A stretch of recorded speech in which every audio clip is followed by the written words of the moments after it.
कमला एक बहुत स्वार्थी महिला है। उसने पैसों के लिए एक ऐसे इंसान से शादी की जो पहले से शादीशुदा और एक बच्चे का पिता भी था। कमला के पति को मरे हुए एक अरसा बीत गया है। अब वो अपने सौतेले बेटे वैभव के साथ रहती है। वैभव के दिल में अपनी माँ को लेकर इतना डर है कि वो अपनी माँ के सामने एक शब्द नहीं बोल पाता। उसकी माँ जो कहती है उसको सर झुकाकर वही मानना पड़ता है। वैभव, तुमने अभी तक घर का काम क्यों नहीं किया? तुमसे कितनी बार कहा है कि सूरज निकलने से पहले तुम घर की साफ सफाई पूरी कर दिया करो। वैभव कुछ नहीं बोलता, चुपचाप सर झुकाए अपनी माँ की बात सुनता रहता है। तभी पास में खड़ा नौकर सुखराम कहता है, मालकिन, वैभव बाबा को रात से तेज बुखार है, इसलिए वो सुबह जल्दी उठ नहीं पाए। उनके बदले मैं घर की साफ सफाई कर देता हूँ। इसे कोई बुखार नहीं है। मैं इसे अच्छी तरह से जानती हूँ। ये सब काम न करने के बहाने हैं। सुखराम काका, बोल दो इसे, सारे घर का काम यही करेगा। और इससे समय पर अपना काम पूरा नहीं किया तो इससे आज का खाना भी नहीं मिलेगा। मगर मालकिन, वैभव बाबा की सच में ही तबीयत खराब है, आप एक बार देख तो लीजिए। कमला बिना कुछ बोले वहां से चली गई और बेचारा वैभव तेज बुखार में भी काम करता रहा। कमला वैभव की शादी एक ऐसी लड़की से कराना चाहती थी जो अनपढ़ हो और कमला से इसी तरह डरे जिस तरह वैभव डरता है, ताकि वैभव की सारी जायदाद और धन दौलत उसकी मुट्ठी में रहे। लेकिन आज के जमाने में ऐसी लड़की मिलना मुश्किल है। कमला कार में यही सब कुछ सोचती जा रही थी कि तभी रास्ते में, अरे ड्राइवर, तुमने कार क्यों रोक दी? और ये इतना शोर कैसा?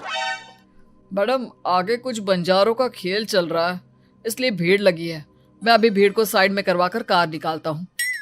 ड्राइवर भीड़ को साइड करके कार निकालने की कोशिश करने लगा कि तभी कमला की नजर रस्सी पर चल रही एक फुलवा नाम की बंजारन पर पड़ी। क्यों ना मैं इस बंजारन की शादी वैभव से करा दूं? ये तो अनपढ़ लग रही है, मेरे पैरों तले दबकर भी रहेगी। मुझे अभी इसके माँ बाप से बात करनी होगी। ये सोचकर कमला ने उन बंजारों से बात की और उन्हें शाम को अपने घर बुलाया। फुलवा के माता पिता वहां उसे लेकर आ गए। उन्होंने इतना आलीशान घर पहले कभी नहीं देखा था। अच्छा हुआ आप लोग आ गए। देखिए, मुझे घुमा फिरा कर बात करने की आदत नहीं है, इसलिए सीधे सीधे मुद्दे पर आती हूँ। मुझे आपकी बेटी बहुत पसंद है। मैं अपने इकलौते बेटे की शादी आपकी बेटी फुलवा से कराना चाहती हूँ। इसके बदले में आप जो चाहो वो ले सकती हैं। तभी फुलवा की माँ कहती है, ये क्या कह रही है मैम साहब? कहीं आप हमारी गरीबी का मजाक तो नहीं उड़ा रही ना? आप मेरे बेटे से मिल लो। अगर आपको मेरा बेटा पसंद आता है तो मैं कल से ही शादी की तैयारी शुरू कर दूंगी। सुखराम, वैभव को लेकर आओ। फुलवा अपनी माँ के कान में फुसफुसाती है, माँ, कहीं इस मेम साहब का छोरा पागल तो ना है? फुलवा अपनी माँ से बात कर रही होती है कि वैभव वहां आता है। फुलवा उसे देखती ही रह जाती है और उसके माता पिता उसकी शादी तय कर देते हैं। शादी वाले दिन किसी को फुलवा और वैभव की बेमेल विवाह की बात समझ में नहीं आती। फिर भी एक औरत कमला से पूछ ही लेती है, कमला जी, आपने अपने इकलौते बेटे की शादी देहाती गवार से क्यों करा दी? ये बंजारन आपके घर की बहू बनने लायक तो नहीं है। कम से कम अपने स्टेटस का ही ख्याल कर लिया होता। बहू तो अपने टक्कर की लाती, आपने तो बंजारन को ही बहू बना लिया। अब कमला को समझ में नहीं आ रहा था कि इस बात का क्या जवाब दे। वो कुछ देर चुप रही और सोच समझ कर कहती है, बहन जी, आपको तो पता है आजकल के बच्चे किसी की बात कहाँ सुनते हैं। मैं तो अपनी बहू एक पढ़ी लिखी और अपनी सोसाइटी की ही ढूंढ रही थी। लेकिन मेरे बेटे ने मेरे सामने इस बंजारन को लाकर खड़ा कर दिया। बोला कि मैं शादी करूंगा तो इसी से। अब भला मैं क्या करती, मुझे अपने बेटे के सामने झुकना ही पड़ा। कमला की ये बातें सुखराम भी सुन रहा था। उसने ये सारी बातें वैभव को जाकर बता दी। काका, मैं तो फुलवा को जानता भी नहीं, फिर माँ मेरे बारे में झूठ क्यों कह रही है? अरे बेटा, तुम कितने भोले हो, तुम्हें कुछ भी नहीं पता। तुम्हारे पिता अपनी सारी संपत्ति तुम्हारे नाम करके गए हैं। तुम्हारी माँ नहीं चाहती कि यह संपत्ति तुम्हें मिले, इसलिए उन्होंने तुम्हारी अनपढ़ लड़की से शादी करवाई ताकि तुम्हारी तरह वो भी अपने हक के लिए आवाज ना उठा सके। सुखराम काका, मैं क्या करूं, आप ही बताओ। माँ के सामने आते ही मेरे हाथ पैर कांपने लगते हैं। मैं माँ को कुछ भी नहीं कह पाता। वे दोनों बात कर ही रहे थे कि अचानक कमला वहां आ गई। कमला को देखकर दोनों घबरा गए। तुम दोनों फिर कभी बातें कर लेना, अभी फेरों का समय हो गया है, चलो जल्दी आओ। इस तरह फुलवा और वैभव की शादी हो गई। अगले दिन कमला ने फुलवा को बुलाया और उसे नसीहत देने लगी। देख बंजारन, तुझे मैंने अपनी बहू बना तो लिया है, लेकिन तुझे इस घर में आँख कान मुंह बंद करके रहना होगा।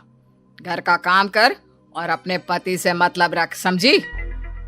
कमला का ऐसा रवैया फुलवा को बिल्कुल समझ में नहीं आया। उसने वैभव से इस बारे में बात की। सुनिए ना, माँ जी ने जिस तरह मुझसे बात की मुझे अच्छा नहीं लगा। शादी से पहले तो वो मुझसे बहुत अच्छे से बात कर रही थी, लेकिन शादी के बाद उन्हें क्या हो गया? तुम ज्यादा मत सोचो, जैसा माँ कहती है वैसा ही करो। ये कहकर वैभव वहां से चला गया।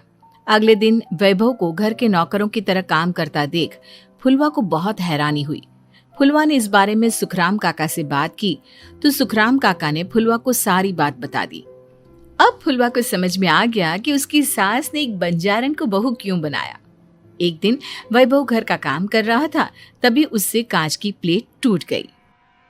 किसने गिराई ये कांच की प्लेट? वैभव को वहां खड़ा देख कमला ने छड़ी से उसे मारना शुरू कर दिया। उसके पैर में कांच चुभ गया और खून बहने लगा, लेकिन फिर भी कमला उसे मारे जा रही थी। ये देखकर फुलवा ने कमला के हाथ से छड़ी छीन ली और तोड़कर फेंक दी। बंजारन, तेरी इतनी हिम्मत, तूने मेरे हाथ से छड़ी छीनी? कमला फुलवा को थप्पड़ मारने ही वाली थी कि फुलवा उसका हाथ पकड़ लेती है। ओ सस माँ, मैंने मॉम की गुड़िया ना समझ लियो। बंजारन हो बंजारन, ईंट का जवाब पत्थर से देना जानती हूँ। आज के बाद मेरे या वैभव जी के ऊपर हाथ उठाने की सोचियो भी ना, समझी ससु माँ? ये कहकर फुलवा वैभव को लेकर वहां से चली गई। उसने वैभव के पैर पर पट्टी बांधी, उसके आंसू पोंछे। वैभव ने पहली बार किसी के दिल में अपने लिए इतना प्यार महसूस किया। अब फुलवा वैभव का हर काम में हाथ बटाती, उसका बहुत ख्याल रखती। इस तरह दोनों बहुत ज्यादा नजदीक आ गए। वहीं दूसरी ओर कमला सारी जायदाद अपने नाम करने की साजिश करने लगी। और एक दिन, वैभव, वैभव, जल्दी बाहर आओ। कमला की आवाज सुनकर वैभव और फुलवा अपने कमरे से बाहर आ गए। जी माँ, आपने बुलाया? ये ले, इन कागजों पर साइन कर दे। वैभव कागजों पर साइन करने ही वाला था कि फुलवा वैभव के हाथ से पेन छीनकर कहती है, ना वैभव जी, आप इस पर हस्ताक्षर नहीं करेंगे। आओ बंजारन, मैं तुझसे बात नहीं कर रही। ये बात मेरे और मेरे बेटे के बीच की है। चुपचाप पेन दे दे, नहीं तो तेरी खाल उधेड़ लूंगी। ससु माँ, बंजारन की खाल इतनी भी ढीली ना होवे कि कोई भी उधेड़ लेवे। जो यकीन ना आता हो तो देख ले उतार के। और हाँ, बंजारन जरूर हूँ पर अनपढ़ ना हूँ। मैंने भी पता है कि किसी भी कागज पर साइन करने से पहले उसे अच्छी तरह पढ़ लेवे हैं। पेन देती है या नहीं? ये कहकर कमला फुलवा को मारने आई तो फुलवा ने कमला को धक्का दे दिया और वो नीचे गिर गई। कमला डरकर वहां से भाग गई। अब फुलवा ने वो कागज उठाए और वैभव के साथ सीधा वकील के पास चली गई। वकील ने वो कागज देखे और फुलवा को बताया, वैभव के पिता की सारी जायदाद और संपत्ति वैभव के नाम है, लेकिन वैभव की सौतेली माँ इस संपत्ति को अपने नाम कराना चाहती है, इसलिए इन कागजों पर वो साइन करा रही थी। तो अब हमें क्या करना चाहिए वकील साहब? वकील ने फुलवा और वैभव को सब कुछ अच्छी तरह से समझा दिया। अब दोनों घर पर पुलिस को लेकर पहुंचे। कमला पुलिस को देखकर घबरा गई। पुलिस ने कहा, आपके नाम की कंप्लेंट हुई है, आपको हमारे साथ थाने चलना होगा। कंप्लेंट? कैसे कंप्लेंट? आप अपने सौतेले बेटे पर बहुत अत्याचार करती हो, धोखे से सारी जायदाद अपने नाम करा रही थी। अब नहीं इंस्पेक्टर साहब, जरूर ये मेरी बहू की कोई साजिश है, इसने गलत कंप्लेंट की है। मैडम, शिकायत आपकी बहू ने नहीं बल्कि आपके बेटे वैभव ने की है। कमला वैभव का नाम सुनकर दंग रह गई। जिस बेटे ने कभी उसके सामने सर नहीं उठाया था, आज वही बेटा उसके सामने पुलिस को लिए आया है। वैभव, तुम्हारी इतनी हिम्मत कि तुम पुलिस को ले आए? हाँ माँ, मैं लाया हूँ पुलिस को, और मेरे अंदर इतनी हिम्मत कभी ना आती अगर फुलवा मेरा साथ ना देती। आपने बंजारन बहू को लाकर अपने ही पैर पर कुल्हाड़ी मारी है माँ। मैडम, अब की बात खत्म हो गई हो तो चलो हमारे साथ। वैभव, मुझे माफ कर दो, मुझे थाने मत भेजो।